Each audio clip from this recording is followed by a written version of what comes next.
देवराज, तुमने मेरा अपमान किया है, दुष्टता की है, छल किया है मेरे साथ। दुष्ट मैं नहीं कयादू, दुष्ट तो तेरा पति है, वो हिरण्यकश्यप, और तू उसकी भार्या। अब अधिक समय तक जीवित नहीं रहेगी तू।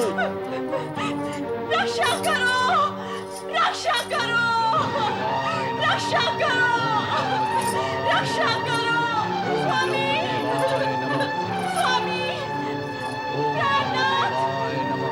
दुष्ट हिरण्यकश्यप, यदि अविलंब तूने अपनी तपस्या का त्याग नहीं किया, तो मैं तेरी इस गर्भवती पत्नी को यही समाप्त कर दूंगा, और इसके साथ साथ तेरी आने वाली संतान भी यही समाप्त हो जाएगी। स्वामी, प्राणनाथ। तपस्या आरंभ करने से पूर्व तुम्हें प्रण करना होगा। प्राणों पर संकट आने पर भी तुम तपस्या से डिगोगे नहीं। स्वामी, आपके सामने ये दुष्ट देवराज आपकी गर्भवती पत्नी पर अत्याचार कर रहा है और आप सहन कर रहे हैं। बहुत बैठे हैं। ओम ब्रह्मदेवाय नमः। स्वामी, आपको केवल अपनी तपस्या का विचार है, मेरा नहीं। ब्रह्मदेवाय नमः। मुझे इस दुष्ट आतताई से बचाएं स्वामी। ओम ब्रह्मदेवाय नमः। अरे कयादू, तेरे इस रुदन और विलाप का प्रभाव न तेरे इस पति पर होगा और न मुझ पर। अरे दुष्ट, तू देवताओं का राजा है, ये कैसा आघात कर रहा है? छोड़ दे मुझे। जे छोड़ दूंगा तो स्वर्ग मुझसे छूट जाएगा। क्या स्वर्ग के लोक में ये नारकीय कार्य करता रहेगा? स्वामी, ब्रह्मदेवाय नमः। स्वामी, रक्षा करें देवर्षि, रक्षा करें। देवर्षि, आप इस समय यहाँ?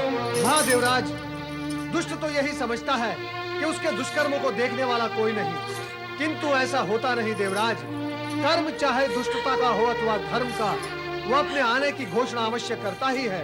वो अपना नगाड़ा आने से पूर्व बजाता ही है। देवर्षि, आपको संभवतः ये ज्ञात नहीं है। देवराज, मुझे सब कुछ ज्ञात है। मुझे तो ये भी ज्ञात है कि कुछ ही समय पूर्व परम पिता ब्रह्मा जी ने आपको ये समझाया था कि अंधकार से अंधकार दूर नहीं होता, किंतु उनके दिए हुए समूचे ज्ञान ने अब जल समाधि ले ली है और आप निर्लज्ज होकर एक असहाय और गर्भवती स्त्री पर अत्याचार करने पर तुले हुए हैं। ये हिरण्यकश्यप की पत्नी है देवर्षि। हिरण्यकश्यप दुष्ट है, दैत्य है, अधम है, किंतु आप क्या है देवराज? क्या हिरण्यकश्यप ने आपके कुल के किसी नारी का अपमान किया है? और आप तो उसकी पत्नी का वध करने निकल पड़े। नारायण नारायण, आप भी तो अधम है देवराज, और आप भी तो दुष्ट हैं। और कोई भी दुष्ट उतना कष्टकारक नहीं होता जितना वो अधम जिसने धर्मात्मा का चोला पहन रखा हो। स्थिति को समझने का प्रयत्न करें देवर्षि।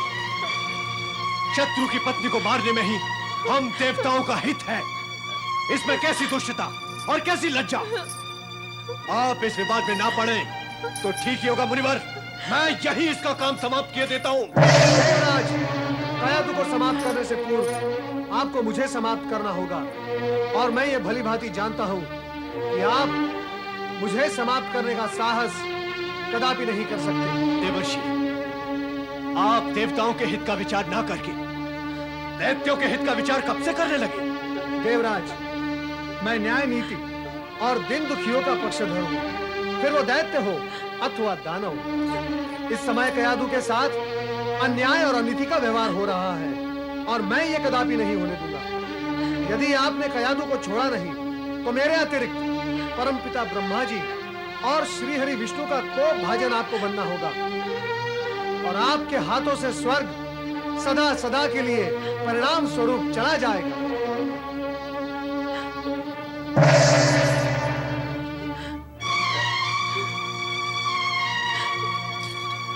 कयादु, अब तुम्हें देवराज और देवताओं से भयभीत होने की आवश्यकता नहीं। अब तुम संकट से मुक्त हो। आओ, मेरे साथ चलो। कहां देवर्षि? मेरे आश्रम में, जब तक तुम्हारा होने वाला पुत्र जन्म नहीं लेता तब तक तुम मेरे आश्रम में रहोगी।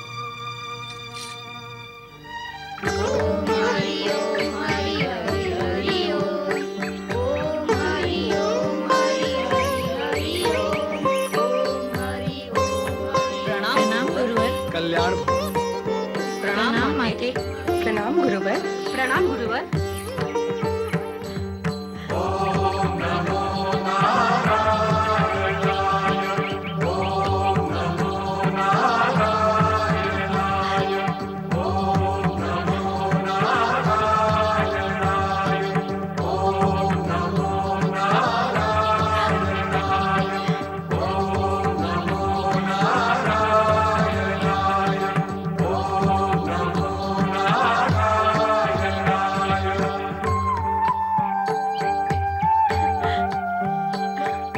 प्रणाम गुरुवर। कल्याण भव। प्रणाम माता। प्रणाम। आओ कयाधु। प्रणाम गुरुवर। कल्याण भव। कयाधु, तुम यहाँ निर्भय होकर रहो। यहाँ तुम्हें कोई भी प्रकार का, किसी भी प्रकार का कोई कष्ट नहीं होगा। आश्चर्य है देवर्षि, ऐसे दिव्य और आनंदमय वातावरण में कष्ट शब्द को तो प्रवेश भी नहीं करना चाहिए ना। मन यहाँ प्रफुल्लित हो गया है। आत्मा को शांति मिली है इस भक्तिमय वातावरण में। ऐसा दिव्य और अद्भुत वातावरण जीवन में मैंने पहली बार देखा है।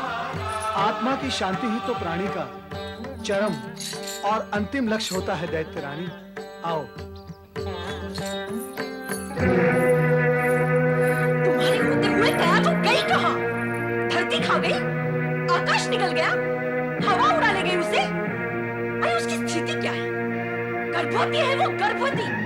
क्या वो स्वयं कहीं अकेली जाने के योग्य है? अरे निर्लज्जो, इतना सुन लेने के बाद भी सिर लटकाए वहीं के वहीं खड़े हो। जाओ ढूंढो कयाधु को। होलिका, होलिका, क्या तूने अपनी भाभी कयाधु को महल में कहीं देखा है? नहीं माते, मैं तो स्वयं उसे ढूंढ रही हूँ। कहाँ गई होगी वो? मूर्खों जैसा प्रश्न मत कर। यदि मुझे इस बात का ज्ञान होता कि वो कहाँ गई है तो मैं तुझसे ये प्रश्न पूछती। जा, हो सके तो पता लगा उसका।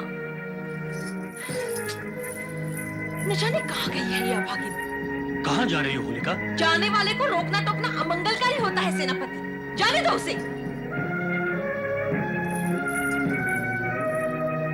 आपने मुझे किस लिए बुलाया माता? मेरे सिर पर शास्त्रीय नृत्य करने के लिए। लगता है इस समय आप क्रोध में हैं। हाँ, ठीक लगा तुम्हें। मैं क्रोध में ही हूँ। किंतु ये क्रोध मुझ पर क्यों? इसलिए कि तुम इस राज्य के सेनापति हो और हिरण्यकश्यप तपस्या के लिए जाने से पूर्व तुम्हें यहाँ का दायित्व सौंप कर गया था। दायित्व तो मैं पूरा कर ही रहा हूँ माता। मेरे क्रोध में भड़का तुम तो भी। क्या दायित्व पूर्ण करने वालों के यही लक्षण होते हैं जो तुम्हारे हैं? एक वीर और पराक्रमी कहे जाने वाले सेनापति के होते हुए बहु बेटियों का असुरक्षित होना क्या दायित्व पूर्ण कार्य कहा जाएगा? तुम्हारे सम्राट की पत्नी, मेरी पुत्रवधू, तुम्हारी स्वामिनी कयाधु इस समय महल में कहीं भी नहीं है। क्या? स्वामिनी महल में नहीं है? इसलिए नहीं है कि तुम एक योग्य सेनापति और एक योग्य रक्षक नहीं हो। और जब योग्य रक्षक न हो तो भक्षकों की भीड़ लग जाती है और तब असुरक्षा का भय और भी अधिक भयावह हो जाता है। दैत्य माता, आप मेरा अपमान कर रही हैं। अच्छा, तो अब तुम्हें राज्य और राज्य परिवार की सुरक्षा से अधिक अपने मान सम्मान की चिंता हो रही है। मान सम्मान से प्रेम करने वालों को अपना कर्तव्य सबसे अधिक प्रिय होता है, किंतु मेरे लिए चिंता का विषय है तुम्हारी कर्तव्यहीनता।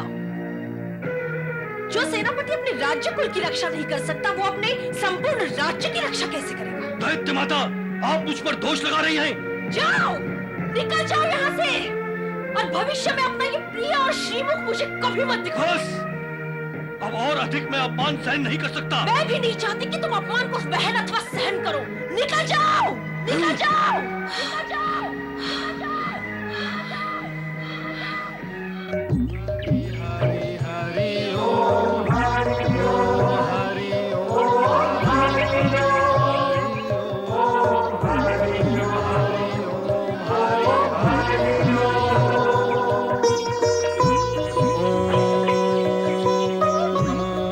भगवते वासुदेवाय। देवाय। प्रिय भक्तों, देवताओं का कार्य प्राणी मात्र की रक्षा, पालन एवं कल्याण करना है। और भगवान श्री हरि विष्णु वो तो जगत के पालनहार हैं। जो भी प्राणी उनका नाम स्मरण करता है, भगवान श्री हरि विष्णु उसकी भक्ति से प्रसन्न होकर उसकी सदा सदा के लिए रक्षा करते हैं। किंतु भगवान से रक्षा करवाने के लिए भक्त में भी तो कुछ गुणों का होना आवश्यक होगा ना? अति आवश्यक होता है। भक्त और भगवान का नाता तो अनुपम है। जो भी प्राणी हिंसा, द्वेष और क्रोध से दूर रहकर दया, दान, धर्म और ईश्वरीय गुणों के प्रति जगत में शांति और सुख की वृद्धि करता है, वो भक्त बनने की योग्यता रखता है। और जो भी भक्त बनने की योग्यता रखता है, वो अपनी भक्ति द्वारा भगवान को अपने पास बुलाने की क्षमता भी रखता है। भक्तों के लिए धर्म का पालन करना भी तो आवश्यक होता होगा ना देवर्षि? हाँ, धर्म का अर्थ है धारण करना, अच्छे विचार, अच्छे गुणों को लोकहित में धारण करके उस पर आचरण करना, इसी को धर्म कहते हैं। और कर्तव्य? धर्म, नीति, न्याय और ईश्वरीय गुणों के अनुसार आचरण करते हुए जो भी कर्म किया जाता है, उसी को कर्तव्य कहते हैं। उदार प्राणी ही ये सब कर सकता है। कठोर और निर्दय प्राणी न तो धर्म का पालन कर सकता है, न कर्तव्य का। जो व्यक्ति उदार है, वो ही धर्म और कर्तव्य का पालन कर सकता है। यदि व्यक्ति उदार नहीं है, तो उसके द्वारा धर्म और कर्तव्य दोनों की दुर्दशा होती है। उदारता यदि आगे आगे चले, तो धर्म और कर्तव्य दोनों का मार्ग सरल बन जाता है। अनेक धर्मात्माओं और सत्पुरुषों ने उदारता का गुण अपनाकर धर्म और कर्तव्य पूर्ण किया है। देवर्षि, आज मैंने प्रश्न पूछ कर आपको बहुत कष्ट दिया है। नहीं दैत्य रानी, सत्य तो ये है, तुम ये प्रश्न अपने गर्भ में स्थित बालक की प्रेरणा से पूछ रही हो। अर्थात उस बालक ने आपके उत्तर सुनकर आपका दिया हुआ ज्ञान भी प्राप्त कर लिया है। दैत्य रानी, ये बालक साधारण नहीं होगा, ईश्वरीय गुणों से पूर्ण तेजस्वी होगा।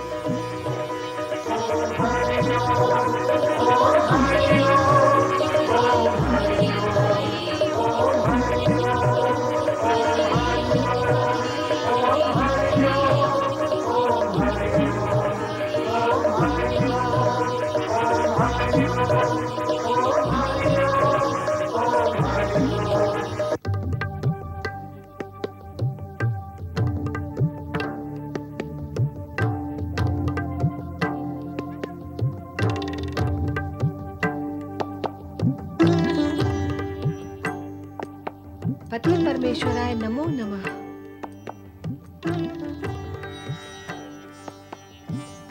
कहो देवी, आज तुम्हारी श्रीमुख पर जिज्ञासा भाव दिखाई दे रहा है। ऐसा प्रतीत होता है कि तुम कुछ जानने के लिए उत्सुक हो। हाँ प्रभु, मैं सोच रही थी कि आपसे पूछूं कि आपके प्रणव भक्त नारद बहुत समय से कैलाश पर नहीं दिखाई दिए। क्या विशेष कारण है? हाँ देवी, इन दिनों उनकी भ्रमण लीला पर विराम लग गया है। अपने स्वभाव के विरुद्ध वे एक ही स्थान पर प्रतिबद्ध हो गए हैं। ऐसा क्यों भला? वही उनकी लोकहित और लोक कल्याण की भावना के कारण। इस भावना के अधीन तो वे सदा ही कार्य करते रहे हैं, किंतु इस बार ऐसा क्या विशेष हुआ कि वे एक ही स्थान में प्रतिबद्ध हुए? वो कौन सा ज्ञानी है जो उन्हें बांधकर रखने में सफल हुआ है? और वो कौन सा स्थान है जहाँ वे थम गए? इस समय उस स्थान और व्यक्ति के विषय में प्रकट करना उचित नहीं होगा देवी। समय आने पर पूर्ण सत्य तुम्हें ज्ञात हो जाएगा।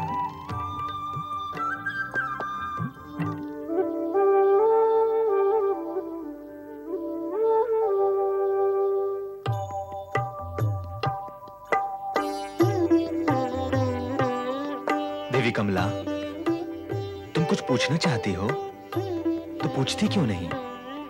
कब से पूछना चाह रही हूँ, पर किससे पूछूं? आप तो सदा ही योग निद्रा में रहते हैं। अवसर ही कहाँ मिलता है कुछ कहने और पूछने का। तो अवसर गवाओ मत, पूछ लो जो पूछना चाहती हो। अन्यथा आप पुनः योग निद्रा में चले जाएंगे, यही ना? विवशता है। जगत में अनेक मनोरंजक घटनाएं घटित हो रही हैं और जगत के पालन करता होने के नाते हमें उनका सूक्ष्म विवेचन और अवलोकन करना ही पड़ता है। अतः हमें ध्यान लगाना ही पड़ता है। सर्वप्रथम तो आप ये बताएं कि इस समय आप किस घटना का अवलोकन कर रहे थे?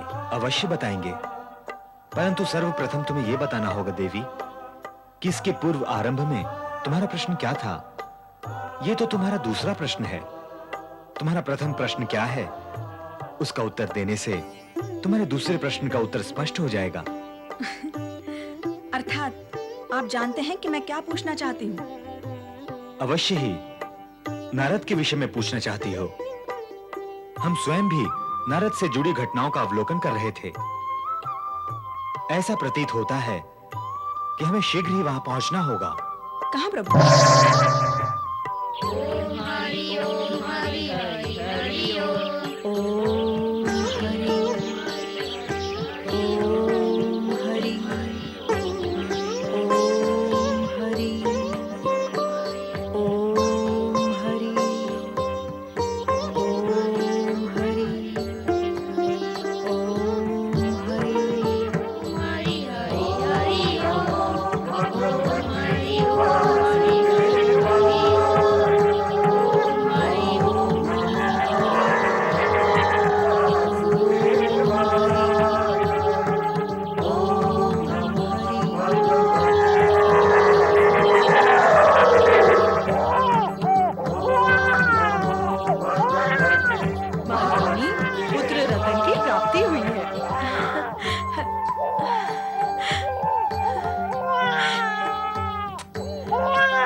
सर्जन करने वाला प्रहलाद प्रकट हुआ है। धन्य है श्री हरि आप और आपका प्रहलाद धन्य है। नारायण नारायण। पुत्र का जन्म हुआ है प्रहलाद। प्रहलाद प्रहलाद प्रहलाद प्रहलाद प्रहलाद प्रहलाद प्रहलाद प्रहलाद प्रहलाद प्रहलाद प्रहलाद। ओम ब्रह्मदेवाय नमः। ओम ब्रह्मदेवाय नमः। ओम ब्रह्मदेवाय नमः। ओम ब्रह्मदेवाय नमः। ओम ब्रह्मदेवाय नमः। ओम ब्रह्मदेवाय नमः। ओम ब्रह्मदेवाय नमः। ओम ब्रह्मदेवाय नमः। हे दृढ़ तपस्वी दैत्यराज हिरण्याकश्यप, हिरण्याकश्यप। ब्रह्मदेव, ब्रह्मदेव, ब्रह्मदेव। प्रणाम ब्रह्मदेव, आपने दर्शन दिए, मैं धन्य हो गया। आपने मेरी पुकार सुन ली ब्रह्मदेव। हाँ दैत्यराज, हम तुम्हारी तपस्या से प्रसन्न हैं। वरदान मांगो। किंतु ब्रह्मदेव, देवगण तो चाहते थे कि मेरी तपस्या कदापि सफल ना हो। सफलता असफलता तो इच्छा और सद्भावना से निश्चित होती है हिरण्यकश्यप। कहो, अपनी इस कठोर तपस्या के फलस्वरूप क्या चाहते हो? आप मुझ पर प्रसन्न हैं तो मुझे ऐसा वरदान और चमत्कारी शक्ति प्रदान करे जिसका सामना कोई भी देव, दानव या मानव ना कर सके। आप मुझे अमरता का वरदान प्रदान करे ब्रह्मदेव, ताकि कोई भी शत्रु मेरा वध ना कर सके। अमरता का वरदान संभव नहीं है, कारण कि जिसका जन्म हुआ है उसकी मृत्यु निश्चित है। सृष्टि के निर्माण से लेकर प्रलय पर्यंत ऐसी स्थिति कभी नहीं आएगी कि किसी को अमरता का वरदान प्राप्त हो सके। तुम कोई अन्य वर मांग लो। मुझे तो अमरता का ही वरदान मांगना था ब्रह्मदेव। कहा ना वो संभव नहीं है। हाँ, इतना संभव है कि तुम ऐसा कुछ मांग लो कि जिससे मृत्यु सरलता से तुम तक ना आ सके, अर्थात मृत्यु को तुम तक आने में बाधाएं उपस्थित हो जाएं। तो फिर आप मुझे ऐसा वरदान दे ब्रह्मदेव कि मैं आपके द्वारा बनाए गए किसी भी प्राणी के द्वारा कभी मारा ना जाऊं, चाहे वो मानव हो अथवा पशु, प्राणी हो अथवा अप्राणी, देव, दैत्य, नाग, किसी के द्वारा मेरी मृत्यु न हो। घर के भीतर अथवा बाहर, दिन में अथवा रात में, अस्त्र से या शस्त्र से, पृथ्वी पर अथवा आकाश में, कभी भी कहीं भी मेरी मृत्यु न हो। मैं समस्त प्राणियों का एक छत्र सम्राट बन जाऊं। बस ब्रह्मदेव, आप मुझे यही वरदान दें। तथास्तु। हिरण्यकश्यप, हम तुम्हें तुम्हारा इच्छित वरदान देते हैं, परंतु स्मरण रहे कि यदि तुमने इस वरदान का दुरुपयोग किया तो ये वरदान तुम्हारे लिए अनिष्टकारी सिद्ध होगा। दुरुपयोग ना करने पर तो मेरा अनिष्ट नहीं होगा ना ब्रह्मदेव? आप क्या सोचने लगे ब्रह्मदेव? सोचता हूं कि मृत्यु के भय और भीतर के अहंकार ने मिलकर तुम्हें बुद्धि कौशल प्रदान कर दिया है। तुमने अति चतुरता व कुशलता से अपनी मृत्यु के समस्त मार्ग अवरुद्ध कर दिए। अंत में आपको भी इस सत्य को स्वीकार करना ही पड़ा ब्रह्मदेव कि मैंने अपनी बुद्धि कौशल से मृत्यु के सारे मार्ग अवरुद्ध कर दिए। अब उसे मेरे समीप आने का मार्ग नहीं मिलेगा। हिरण्यकश्यप, तुम वरदान पाकर प्रसन्न हो, किंतु इस प्रसन्नता का संतुलन अवश्य बनाए रखना। क्यों ब्रह्मदेव? क्या आपके वरदान का प्रभाव कभी कम हो सकता है? वरदान तो अपने आप में पूर्ण शक्तिशाली व तेजस्वी है। उसके प्रभाव को कम अथवा अधिक करना अब हमारे वश में नहीं, तुम्हारे अपकर्म व सत्कर्म पर निर्भर है। फिर आपने संतुलन बनाए रखने का आदेश किस लिए दिया ब्रह्मदेव? इसलिए कि ब्रह्मा के वरदान को जितने मार्गों का ज्ञान है उससे अधिक मार्गों का ज्ञान मृत्यु को है। वरदान के अगल बगल अथवा ऊपर नीचे से कब मृत्यु अपना मार्ग बना लेगी, निश्चय पूर्वक कुछ नहीं कहा जा सकता। परंतु अब मैं निश्चिंत हूं ब्रह्मदेव। मैंने आपके आशीर्वाद को ऐसा शक्तिशाली लोह कपाट बना लिया है कि अब उसमें से मृत्यु के प्रवेश के लिए रत्ती भर भी स्थान नहीं है।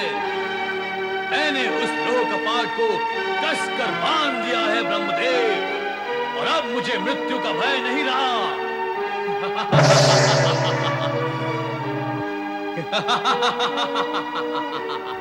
ब्रह्मदेव से वरदान प्राप्त कर हिरण्यकश्यप की प्रसन्नता की सीमा न रही। वर्षों की कठोर तपस्या से दैत्यराज ने असीम शक्ति का वरदान तो प्राप्त कर लिया था, किंतु इस वरदान का भविष्य में परिणाम क्या होगा, इस सत्य से हिरण्यकश्यप अनभिज्ञ था। दूसरी ओर दैत्यराज का तेजस्वी, ज्ञानी तथा उच्च सात्विक संस्कारों से युक्त पुत्र प्रहलाद सदा विष्णु भक्ति में निमग्न रहता था। ओम हरि हरि हरि ओम। ओम हरि हरि हरि हरि ओम। ओम हरि हरि हरि ओम। ओम हरि हरि दैत्य रानी, तुम्हारे इस पुत्र में देवताओं से भी अधिक उच्च और उज्जवल संस्कार प्रकट हो रहे हैं। मैं आशीर्वाद देता हूँ कि तुम्हारा ये पुत्र भगवान श्री हरि विष्णु के परम और श्रेष्ठ भक्त के रूप में जगत में प्रसिद्ध हो जाएगा। नारायण नारायण गुरुवर, ओम गुरुवर, मुझे अपने प्रश्न के लिए क्षमा करें, किंतु मैं तो यह जानने के लिए उत्सुक था कि आप इस समय कहाँ जा रहे हैं? भक्त प्रहलाद, मेरे आने और जाने के मध्य केवल नारायण ही होते हैं, अर्थात मेरे आने और जाने का प्रयोजन केवल देव दर्शन ही होता है। मैं इस समय भगवान भोलेनाथ और श्री हरि विष्णु के दर्शन के लिए जा रहा हूँ। ओम हरि, फिर तो आप मुझे भी अपने साथ ले चलिए, मैं भी श्री हरि विष्णु का दर्शन कर लूंगा। प्रिय प्रहलाद, श्री हरि विष्णु अपने भक्तों को ऐसे ही दर्शन नहीं देते। सर्वप्रथम वे अपने भक्तों की परीक्षा लेते हैं और परीक्षा पूर्ण होने पर ही वे अपने भक्तों को दर्शन भी देते हैं। ओम हरि, तो गुरुवर, क्या श्री हरि विष्णु के दर्शन पाने के लिए आपको भी परीक्षा देनी पड़ी थी? हाँ वत्स, मुझे भी शिक्षा लेनी पड़ी, परीक्षा देनी पड़ी और फिर दीक्षा भी लेनी पड़ी। शिक्षा, परीक्षा और फिर दीक्षा? हाँ प्रभुपाद, ऐसा ही होता है। मैं भी शिक्षा लेकर शिक्षित हुआ, परीक्षा देकर परीक्षित हुआ और अंत में दीक्षा लेकर दीक्षित हुआ। अतः तुम्हें भी दर्शन पाने के लिए परीक्षा तो देनी ही होगी। ओम हरि, मैं कैसे दूंगा परीक्षा? मैं तो उनके बारे में कुछ भी नहीं जानता। आपकी कृपा होगी तो मैं उनके बारे में कुछ जान सकूंगा। आप मुझे हरि कथा सुनाएं गुरुवर। हरि कथा? हाँ हाँ, अवश्य सुनाऊंगा, पर कैसे सुनाऊंगा? नारायण नारायण, भला श्री हरि कथा कौन सुना सकता है बालक? श्री हरि तो अनंत हैं, उसी प्रकार उनकी कथाएं भी अनंत हैं। श्री हरि कथा का आरंभ कहाँ से होता है और उसका अंत कहाँ पर होता है, ये तो कोई नहीं जानता, मैं भी नहीं जानता। केवल भगवान श्री हरि विष्णु की असीम कृपा ही हरि कथा का ज्ञान करा सकती है। नारायण नारायण। ओम हरि हरि हरि ओम। ओम हरि हरि हरि ओम। ओम हरि हरि हरि ओम। ओम हरि हरि हरि ओम।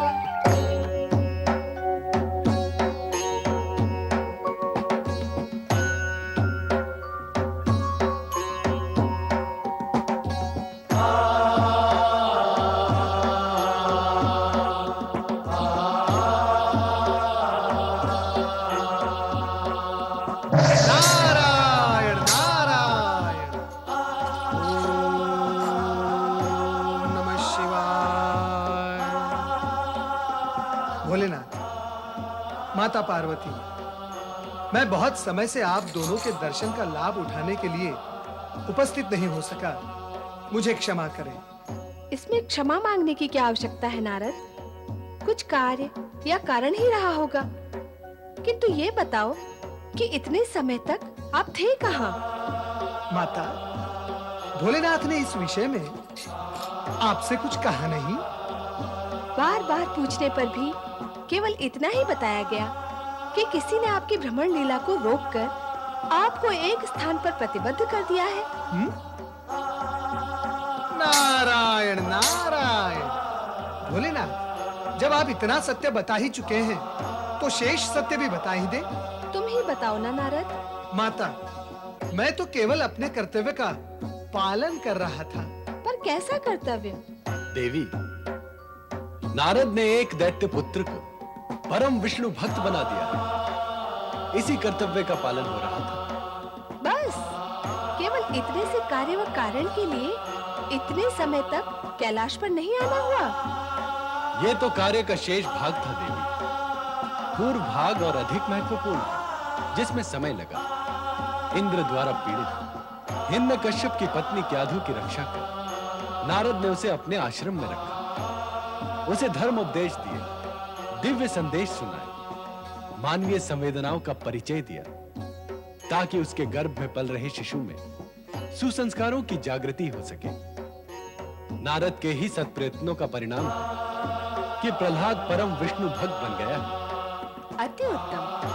फिर तो नारद साधुवाद के अधिकारी हैं। माता, मैं तो भोलेनाथ की कृपा का अधिकारी बना रहना चाहता हूँ। वो तो तुम हो ही, किंतु प्रभु, दैत्यराज हिरण्यकश्यप ब्रह्मा जी से वरदान पाकर अब उच्छृंखल हो उठेगा। ऐसे में उसके पुत्र प्रहलाद का विष्णु भक्त बने रहना क्या संभव हो सकेगा? नारद, प्रहलाद तुम्हारा शिष्य है। देवी पार्वती के प्रश्न का उत्तर भी तुम्हें ही देना चाहिए। मैं तो प्रहलाद का केवल मार्गदर्शक हूँ, परंतु आप तो संपूर्ण जगत के पिता हैं, सर्वव्यापक, सर्वशक्तिमान। मैं भला आपसे अधिक क्या बता सकूंगा भोलेनाथ? आप ही बताएं ना प्रभु। देवी, हिरण्यकश्यप और प्रहलाद पिता पुत्र अवश्य है, किंतु उनकी चेतना की दिशा भिन्न है। पिता अशुभ का प्रतिनिधि है तो पुत्र शुभ का। दोनों में टकराव अवश्यम भावी है। इससे जगत का लाभ ही होगा। पूर्ण परिणाम क्या होगा, यह जानने के लिए तो प्रतीक्षा करनी होगी।